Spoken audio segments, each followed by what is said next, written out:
আজকে মাদ্রাসা ফাসিহি দরবারপুর আলীনগরে মাদ্রাসার কমিটি প্রতি বছরের ন্যায় এবছরও এলাকার হাজিদের নিয়ে একটা প্রশিক্ষণ ও সম্বর্ধনামূলক একটি অনুষ্ঠান অনুষ্ঠিত করেছেন।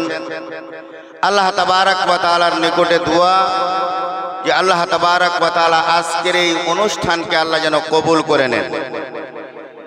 সকলে বলুন আল্লাহুম্মা আমিন।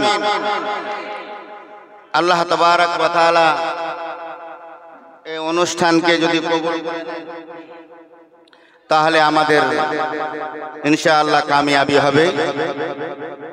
আজকের অনুষ্ঠানের প্রধান অতিথি যিনি হযরত মাওলানা আলহাজ রবিউল ইসলাম সাহেব দারিয়াপুরি, তিনি এসছেন।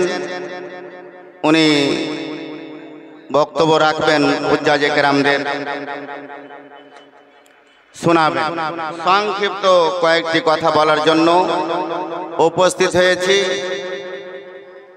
কয়েক মিনিটের মধ্যে শেষ করব, উনি আসবেন স্টেজে। একটু ধৈর্য সহকারে শোনার চেষ্টা করবেন। আল্লাহ তাবারক ওয়া তাআলা যেই হাজিদের কে আল্লাহ হজের সমর্থ দিয়েছেন, আল্লাহর মেহেরবানিতে তৌফিক দিয়েছেন, তিনারা হজে যাচ্ছেন, সেই কাবার দর্শন করবেন। সেই কাবা বানিয়েছেন হযরতে ইব্রাহিম খলিলুল্লাহ, সঙ্গে সহযোগিতায় ইসমাইল জাবিহুল্লাহ। বলুন সুবহানাল্লাহ। যেই কাবাকে দেখার পরে হাজিগণ যা দোয়া করবেন সেটাই আল্লাহর দরবারে কবুল হবে। বলুন না সুবহানাল্লাহ। সেটাই আল্লাহর দরবারে কবুল হবে। কাবা তৈরি হয়েছে, কাবাকে তৈরি করা হয়েছে, কয়েক রকমের রেওয়ায়েত আছে কিভাবে ওই জায়গায় কাবার ঘরটা তৈরি হলো। এক রেওয়ায়েতে এরকম এসছে, হযরতে ইব্রাহিম খলিলুল্লাহকে বলা হলো আল্লাহর তরফ থেকে যে একটা উটের উপরে সওয়ার হও, সওয়ার হওয়ার পরে আসমানে একটা বাদল ছায়া করবে, চলতে চলতে যেই জায়গায় এই বাদলটা দাঁড়িয়ে যাবে তার ছায়া যত দূরে পড়বে সেই জায়গায় কাবার ঘর নির্মাণ করবে। বলুন সুবহানাল্লাহ।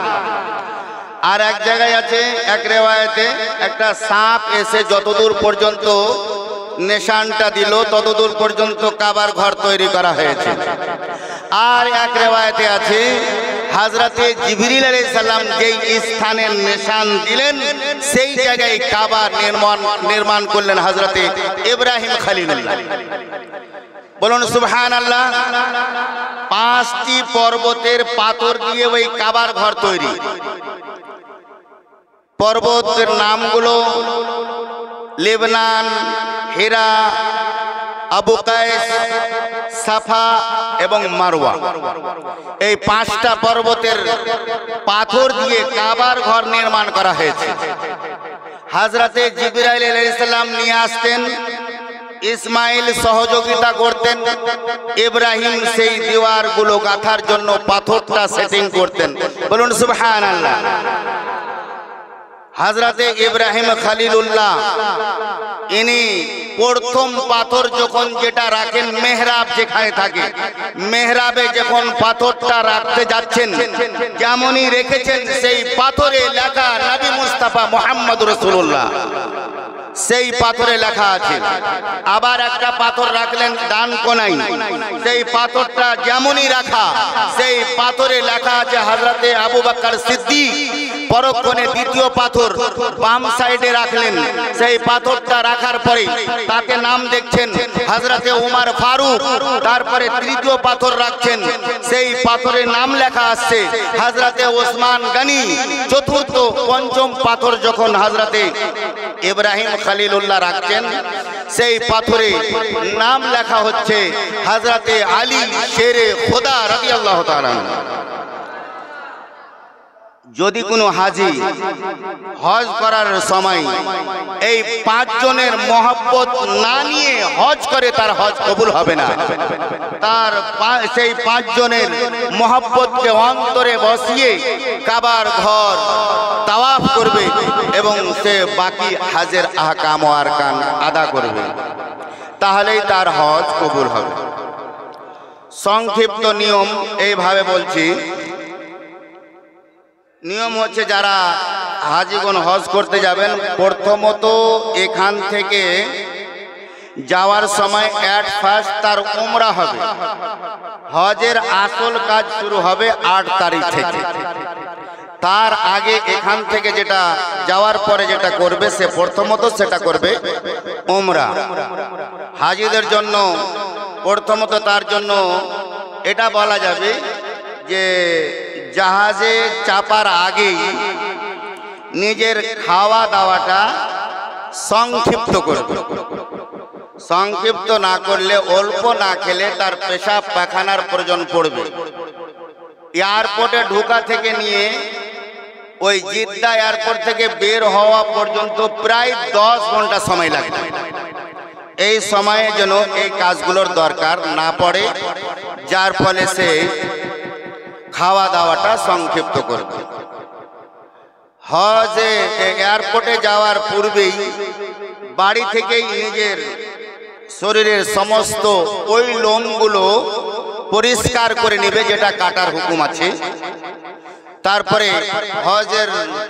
হজ ভবন থেকেই তো তাকে এহরাম পরিয়ে দেওয়া হবে। এহরাম পড়ানোর নিয়ম তারিকা এর পূর্বেও হয়তো যারা নতুন যাচ্ছেন তাদের শেখানো হয়েছে। এখানে রিডাইল হিসাবে সংক্ষিপ্ত বলে দেওয়া হচ্ছে।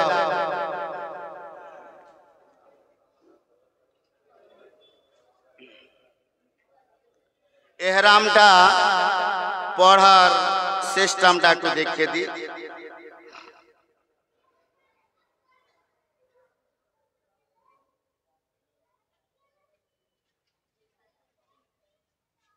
খুব সহজ নিয়মে শিখে দেবো ইনশাআল্লাহ।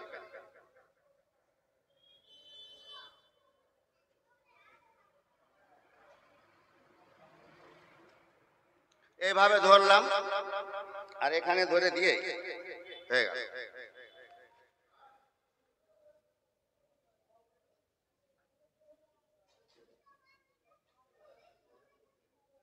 এভাবে লেপটে দিবে।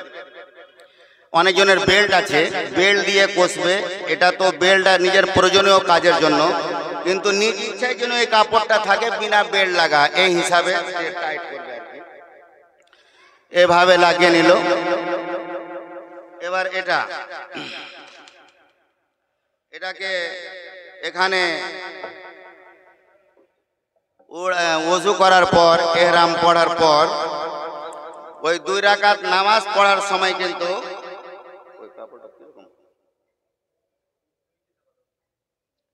নামাজ পড়ার সময় মাথাটা ঢাকবে। নামাজের পরে কিন্তু মাথা কিন্তু খুলে যাবে। এইভাবে এখান থেকে এভাবে রাখবে যেন বারবার না পড়ে। আর কোনো এই 2টা কাপড় বাদ দিয়ে আর কোনো কাপড় কিন্তু তার শরীরে থাকবে না। 2টাই শুধু এই কাপড়টা থাকবে। পড়ার পরে 2 রাকাত নামাজ আদা করার পরে এবার সে পড়বে, আল্লাহুম্মা ইন্নী উরিদুল উমরাতা ফায়াসসিরলি ওয়া তাকাব্বাল মিন্নি।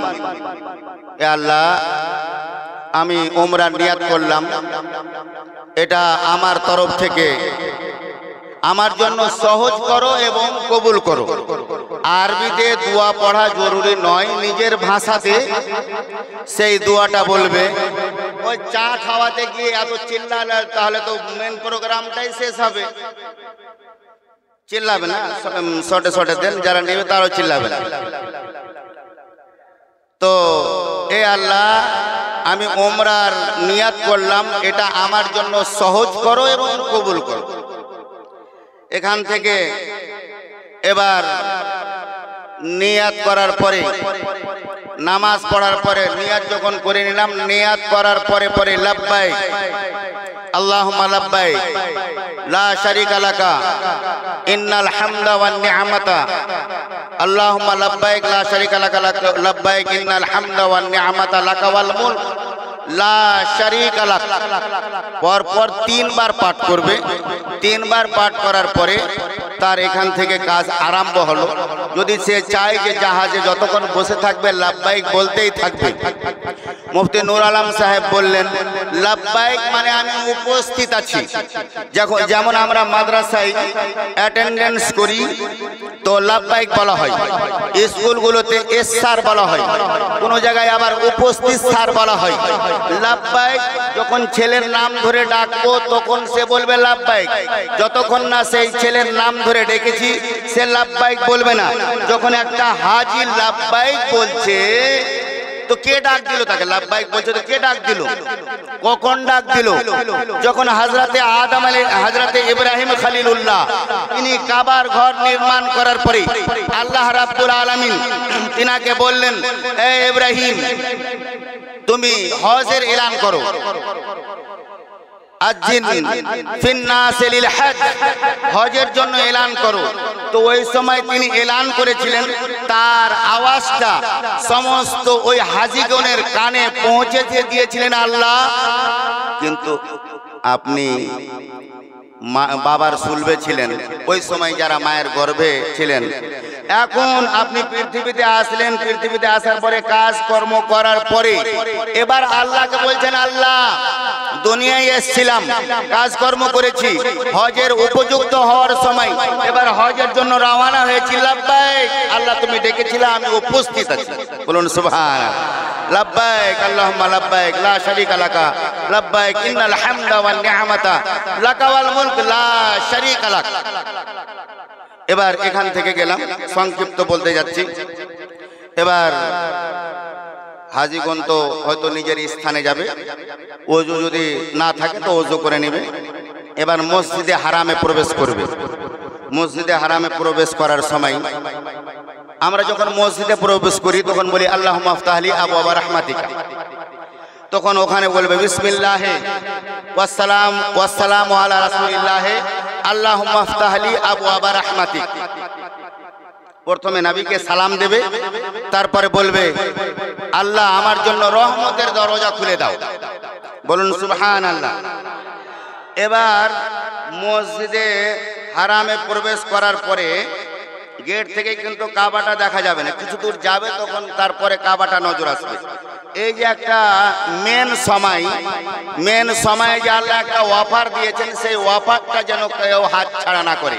মানে কাবাকে প্রথম দর্শনের পরে যা দোয়া করবে সেটাই আল্লাহর দরবারে কবুল হবে। তো আমি যখন হজে গেলাম, কখন কোনো লোক হাজিগণ হজে যাচ্ছে, একটা ছেলে বলছে আব্বা যান আমার জন্য চাকরি হয়ে যায়, দোয়া করিয়েন। তার মেয়ে বলছে আব্বা যান দোয়া করিয়েন আমার জন্য চাকরি হয়ে যায়। আর এক ভাই বলছে আমার জন্য ব্যবসাতে উন্নতি হয়। ধরুন যে 5-7 জন দোয়া করার জন্য বললেন, আর দোয়া আপনার কবুল হবে একটা, আর এখান থেকে দরখাস্ত আছে 5টা, তাহলে কার্ডটা নেবেন, কার্ডটা ছাড়বেন। তাহলে এর নিয়ম হচ্ছে যে কাবাকে দর্শনের পরে আপনি এমন একটা দোয়া করেন যে দোয়ার পরে বাকিগুলো যেন সহজ হয়ে যায়। কি দোয়া? এই দোয়া বলবে যে আল্লাহ আমাকে তুমি মুস্তাজাবুদ দাওয়াত বানিয়ে দাও। বলুন না সুবহানাল্লাহ। মানে মুস্তাজাবুদ দাওয়াতের মানে হচ্ছে আল্লাহ আমাকে ওই ব্যক্তি বানাও যার সমস্ত দোয়া তোমার দরবারে কবুল হয়ে যায়। এবার এই দোয়াটা যখন কবুল হয়ে গেল তখন এবার ছেলের জন্য দোয়া করুন, ভাইয়ের জন্য দোয়া করুন, মায়ের জন্য দোয়া করুন। এবার তো আপনার সব দোয়া কবুল হবে। এবার আপনি তাওয়াফ আরম্ভ করবেন। হাজরে আসওয়াদের বা সংক্ষিপ্ত তো ইসলামের পরে আরম্ভ হবে। তো যখন আপনি আবার তাওয়াফ আরম্ভ করবেন, কিন্তু এই কাপড়ের নিয়মটা আলাদা হবে। এইভাবে নিয়ম হবে যখন আপনি তাওয়াফ আরম্ভ করবেন। তাওয়াফ আরম্ভ করার সময় এই হবে। আর প্রথম 3 চক্করে একটু সিনা টেনে, মানে সিনা উঁচু করে, মনে হচ্ছে যে একটা শের আসছে, একটা পাহালওয়ান আসছে। পৃথিবীর অন্যান্য জায়গায় লা তামশি ফিল আরদে মারহা, পৃথিবীর অন্য কোনো জায়গায় সিনা টেনে আঁকড়িয়ে চলা, বাহাদুরের মতো চলা হারাম রয়েছে। আর সেখানে তো আপনাকে চলতে হবে এভাবে, মনে হচ্ছে যে একজন পাহলওয়ান চলে আসছে। এভাবে চলবে তো ভিড়ের কারণে হয়তো ওইভাবে পারবে না, কিন্তু ভঙ্গিমাটা কমপক্ষে করবে। ভঙ্গিমাটা ওইভাবে করার পরে বাকি তাওয়াফগুলো তার সাধারণ হবে। সাধারণ হওয়ার পরে তাওয়াফ করার পরে 2 রাকাত ওয়াজিব তাওয়াফ নামাজ পড়বে। নামাজ পড়ার পরে এবার আবে জামজাম, যেখানে নামাজ পড়বে তার পিছনেই কিন্তু লাগানো আছে ট্যাপ, সেখানে পানি পান করবে, মানে যত পারে পান করবে। এটা তো আমরা বলছি যত পারে পান করবে, তো একটা হাজি শোনার পরে পেট ভরে পানি পান করে নিয়েছে। পেট ভরে পানি পান করার পরে এবার যে সাফা মারওয়া 7 চক্কর লাগাতে যাবে, বেশি পানি পান করলে তো পেশাবের জোর লাগবে, সেখানে কিন্তু অসুবিধা হবে। বেশি করলেও কিন্তু একটা নিজের আইডিয়া অনুযায়ী পান করবে। নাহলে একজন উমরাকারীকে দেখলাম যে মানে বেশি করে পান করেছে, কিন্তু পেশাবখানা যাওয়ার আগে সে মানে আরম্ভ করে দিয়েছে, এটা যেন না হয়। আর সেখানে জামজাম পান করার পরে জামজাম, পৃথিবীর অন্যান্য পানিতে শুধু পিপাসা মিটে, কিন্তু আবে জামজামের মধ্যে আল্লাহ এমন জিনিস রেখেছেন, এমন তার মধ্যে আল্লাহ শক্তি দিয়েছেন, সেটা পান করলে খিদাও মিটে, পিয়াসাও মিটে। অন্য পানি পান করলে কিন্তু পিপাসা মিটে না, আর ওই জামজাম পানি করলে কিন্তু পিপাসার সঙ্গে খিদাও মিটে যায়। মানে অনেকটাই সিরিয়ালে বলতে হয়। ওখান থেকেই এবার